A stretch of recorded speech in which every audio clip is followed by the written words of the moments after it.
esto cobra mucho más importancia en un régimen de tributación de renta mundial. En México, el artículo 9 del Código Fiscal de la Federación nos establece los criterios para establecer residencia en territorio mexicano, para que el Estado mexicano pueda cobrar los impuestos en México. Y nos dice que cuando son las personas físicas, se considerarán residentes aquellas personas que hayan establecido en México su casa habitación, o cuando no establezcan una casa habitación o tengan una casa habitación tanto en México como en el extranjero, establezcan en México el centro de sus intereses vitales. También establece que se considera que está el centro de intereses vitales cuando más del 50% de los ingresos se obtengan con fuente de riqueza en México, lo cual es un requisito relativamente fácil de medir, o cuando en el país tengan el centro principal de sus actividades profesionales, que es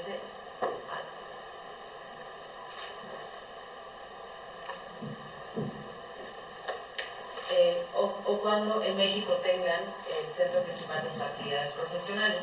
Y entonces aquí se vuelve un poco más difícil de distinguir, porque ¿qué significa tener el centro principal de actividades profesionales? Si estamos hablando de un profesionista que tiene o que trabaja en diferentes proyectos en diferentes países, se vuelve un poco complicado, sobre todo si el 50, digamos que no tengamos una línea clara entre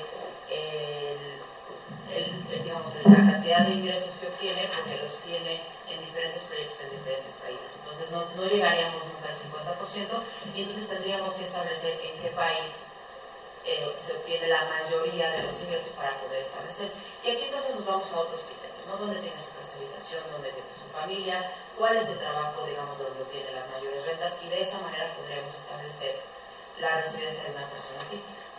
En el caso de las personas morales, pareciera que es un poco más sencillo, pero en mi opinión es más complicado, porque el mismo artículo 9 nos dice que se considera que un residente, una persona moral residente en México, cuando en México haya establecido la administración principal del negocio o su sede de dirección efectiva.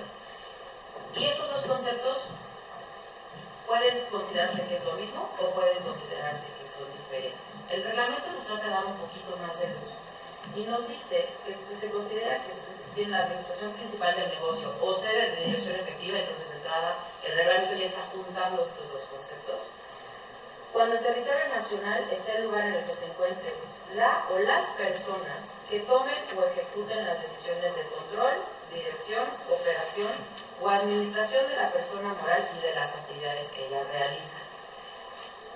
En mi opinión, desde el punto de si nos vamos a la parte operativa de una compañía, la sede de dirección efectiva o la administración principal del negocio puede ser totalmente diferente. Nos referimos a las decisiones fundamentales de la compañía: cuándo invertir, cuándo no invertir, dónde invertir, si hacemos una decisión, digamos,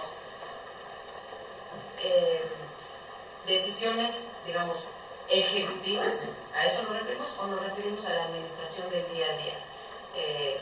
Negociaciones con proveedores, negociaciones con clientes, método de manufactura, etc. Entonces, aquí podríamos tener una dicotomía entre la sede de dirección efectiva o el control de la administración del negocio como tal. Y en general, la ley y el reglamento no nos dicen específicamente a qué se refiere. En experiencias que hemos tenido nosotros en el mundo profesional, hemos tratado de tomar más la interpretación de que nos referimos a la sede de dirección efectiva, es decir, dónde está el consejo de administración y dónde se toman las decisiones fundamentales de la empresa, aunque no estamos hablando de día a día. Pero si nos quedamos pensando un poco en este concepto, en realidad, ¿a qué nos queremos referir? ¿A qué se quiere referir la ley? Quiere referirse a dónde está. Queremos que un residente en México sea aquella persona en donde el día a día de sus actividades se lleva a cabo en México, o en donde se toman las decisiones fundamentales de la empresa, o de las dos. Pero la ley dice la administración principal del negocio o su sede de dirección. Y no es claro a qué se refiere. Entonces, ese es el primer punto, digamos, como que no queda muy claro. Yo sé que en el pasado, en la práctica, nos hemos ido a la sede de dirección efectiva y no hemos en realidad tenido ninguna discusión con las autoridades fiscales, ni ningún juicio. que normalmente cuando nos vamos a hacer dirección efectiva eso es más que suficiente. Y la segunda cuestión importante en esta definición es, ok, se ve de dirección efectiva, ¿y cómo lo comprobamos? ¿Cómo comprobamos que en el territorio mexicano se encuentran las personas morales, pero las personas físicas que toman a cabo esas decisiones? Puede ser una persona que vive en Estados Unidos y venga a México a tomar las decisiones, puede ser una persona que esté en Estados Unidos y venga a México, se junte con el consejo, firme en el acta y con eso se considera que las